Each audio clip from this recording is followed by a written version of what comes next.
Offensively to clamp down because really they've been on their heels this drive. Agreed, and they really needed that one for confidence, just to feel a little bit better. But I don't know if I would be daunted by them stopping me on one run. This drive has gone pretty well. I could come right back at them.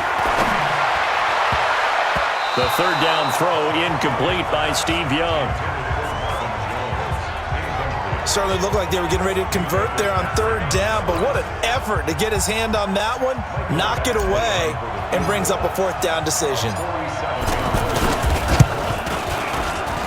I don't think this will even, nope, it doesn't even get there. Well short, and this will remain a scoreless game. Well, this winds up an empty possession. Everything looked okay. He just never got the ball on target. And knowing him, he'll be disappointed with that effort. The offense now at the line, ready for their next drive, and hoping to do better than they did their last possession when they punted the football. Appeal to the vanity of your offensive line. Tell them they control your fate. Leverage guys. Win the line of scrimmage. If you do that, you start to win first down. You win second down. And guess what? You start accumulating first downs, and that's what they need in order to not punt the ball again. Well, let's have some fun while we have a minute here. Fantasy drafts are in full swing. I know I've got my family fantasy draft coming up, Charles.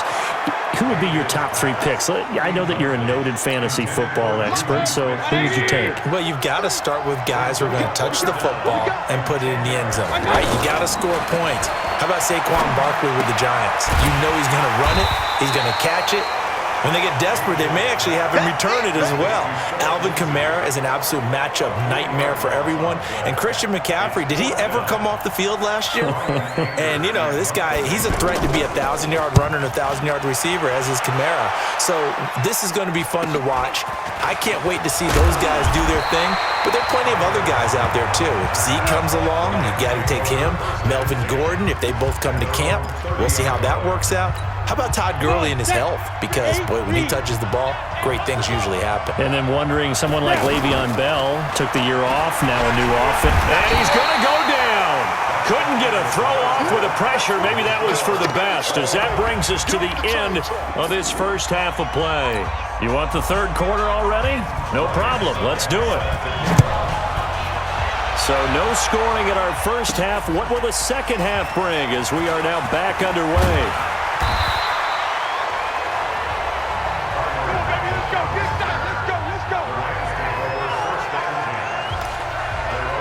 Here's a Los Angeles offense as they get set to take possession. And we thought this game had the potential to be tight, maybe not this tight, scoreless as we start the third quarter. I love the way you use the word tight. I'm going to take it a little bit different direction here because it's not just tight on the scoreboard.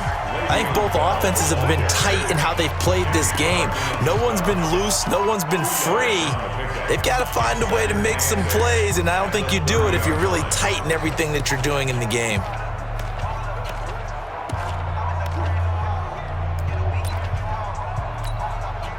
The last run good for 2. Here's 2nd and 8.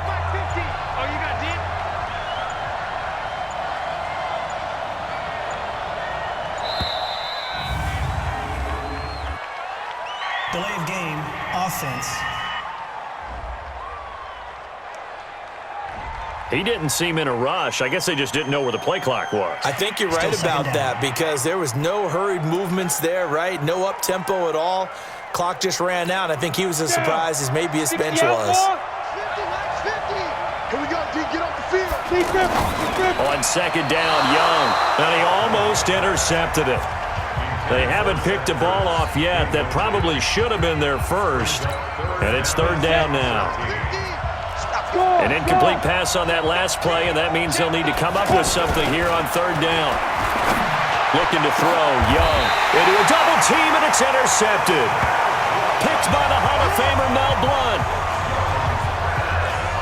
Well, Charles, while we have a moment, you know what we need to do here is give a nod to the new Hall of Famers who were brought into Canton and inducted on August the 3rd. Champ Bailey, Pat Bolin, Gil Brandt, Tony Gonzalez, Ty Law, Kevin Mawai, Ed Reed, and Johnny Robinson, all part of the class. Fantastic class. When you talk about guys who played at a top level, obviously they're Hall of Famers. But what I found interesting about it is you've got a great pass catcher, the best pass-catching tight end in history, in Tony Gonzalez. How would he like to work against this secondary? Champ Bailey and Ty Law at corner. Ed Reed and Johnny Robinson at safety. Good luck trying to get open against those four. What a matchup that would have been, but it was a terrific night for those gentlemen. Congratulations. And, of course, Ed Reed's bust will go down in history because they got the hair exactly right, and Ed had a ball up there in his Hall of Fame speech.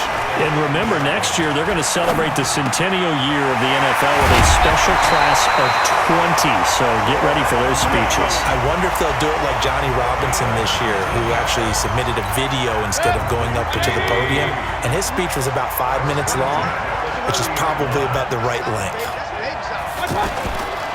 There are so many things to watch for when you play defense. And reading your keys, you always hear about that, and having your eyes in the right place. Sometimes your eyes can fool you. How about that play action there? That sprang the big guy, didn't it? Able to dump it over the top to him. Mayfield on play action. And this is caught at the 8. And he gets into the end zone for the touchdown. Jerry Rice. 28 yards as his guys are first onto the scoreboard here this afternoon. Well, these two teams battled through a scoreless first half. Finally, a breakthrough here in quarter number 3.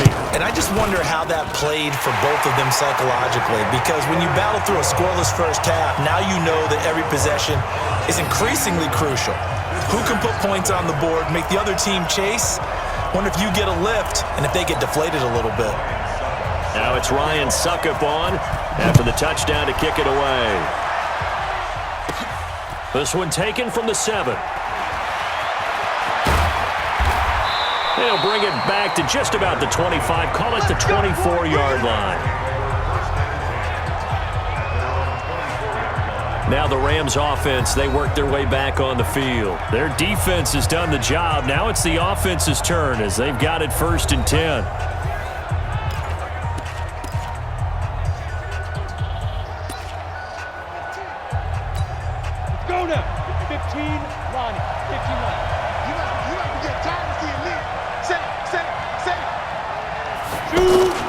They'll start out here with a jet sweep, and that one covered beautifully. Their defenders stayed home, and they'll stop him behind the line. It's a loss of a yard there, and it's 2nd down. A loss of a yard there to start out. That leads to a 2nd and 11. They're running the jet sweep with Jones, and that one covered beautifully. Their defenders stayed home, and they'll stop him behind the line. Call it a loss of 2 on the play, and it'll be a 3rd and about 13.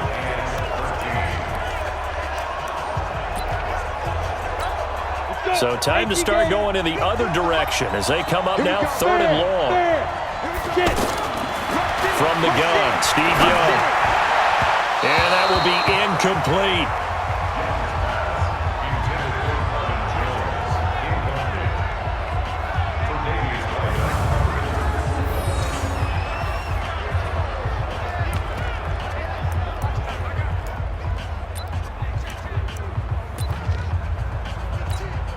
Looks like the offense is going to take another shot here. They're going on 4th and 13. Here's Young. They'll indeed go for it. And it is incomplete. Tre'Davious White, the LSU man, there to knock it away that time. Trying to get one more in here before the quarter breaks. So the defense has to stay out and get one more stop. They were able to do it, forcing the incompletion. So on their record, that goes down as a successful play. Doesn't matter how they got there, how it happened. They got it done. They're the ones that are jubilant. The last run got a couple. Here's 2nd and 8.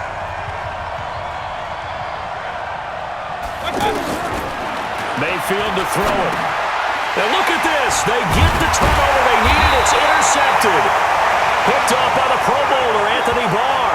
And a big turnover there as his guys will get the football back. A critical error there in a tight game of the 4th. All you talk about is taking care of the football, and especially with a lead here in the 4th quarter, turning it over, now the door is open for the opposition. Just in general, when you're passing in the 4th quarter with a lead, no matter what point, you got to be super careful. Got to be careful, and sometimes you can be so careful that you end up running yourself into an error. Again, it's Bell. And he is met in his tracks behind the line of scrimmage.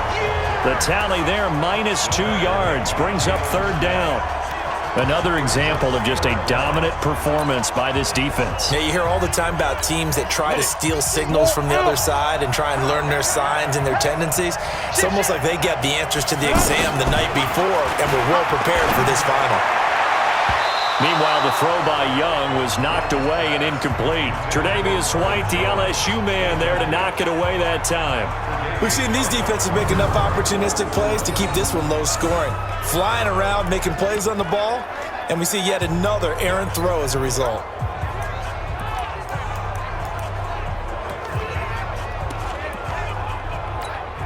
The Rams going to go ahead and use the first of their timeouts. That'll leave them with 2 remaining. We'll be back after this.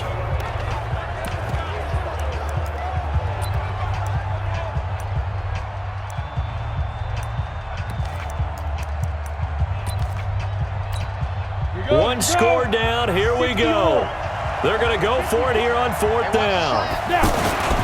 Here we go now with Olawale. And he's taken down but able to slip across the 35. They keep the game alive, at least for the moment, as it's a first down.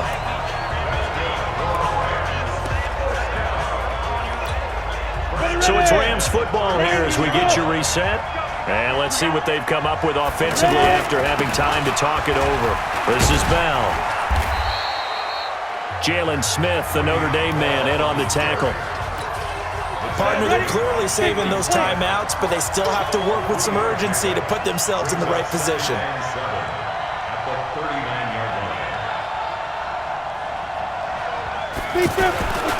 They'll go again with Bell. Kenny Clark, the big D tackle there to make the stop. Short game last 2 plays. Who do you think's excited about that? Absolutely, this defense, they're saying go right ahead with those. On 3rd down, here's Bell. No gain on the play there, and it'll bring up 4th down. You've seen this offense go for it on 4th down already on this drive. I wonder if they'll go for it again. They certainly wouldn't rule it out with these guys. Down 7, and they've got to go for it here on 4th down. Here's Olawale. And he's got enough for the first across midfield to the 48. They keep the game alive, at least for the moment, as it's a first down. They had to convert there on 4th down, and they ran the football. Major surprise, but they pick it up. Now they've got to really hurry. On the ball. He's coming. We got to go. On 1st down, Bell. And this will leave him a yard short. Nice pickup of 9 yards on 1st down. I know they got a little yardage there, but I'm not sure the investment is right. They're still running the football, and I'm not sure there's enough time to continue to do that. The previous run, good for 9. Here's 2nd and a yard. Young. Now a desperation throw deep downfield. That'll be incomplete as the clock will stop with 14 seconds remaining. The Rams on 3rd down. They've had their troubles, just 1 for 6. They're up against a 3rd and 1 situation. Back to throw. It's caught. Jones. And he'll get into the end zone. Touchdown, Rams. Marvin Jones with 8 seconds remaining as they can now even this game here in the 4th quarter with the extra point. And that touchdown means a decision has to be made. Do they kick the PAT and tie it up, or do they go for 2 and try and win it right now? I'm coming after you. And with inside of 10 seconds, 8 to be precise, we get whistles and a timeout on the field.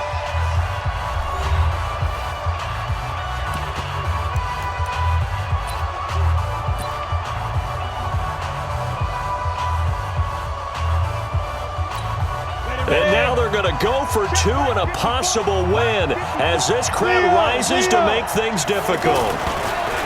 He'll look to throw, and it is caught. They got the 2 points, and with it, they've taken the lead. And boy, you want to talk about guts. Guts is going for 2 when you're down 1 in that spot right there. Do they not trust their kicker? Did they not feel that it was time to go ahead and do that? Or did they just say, we've got to play on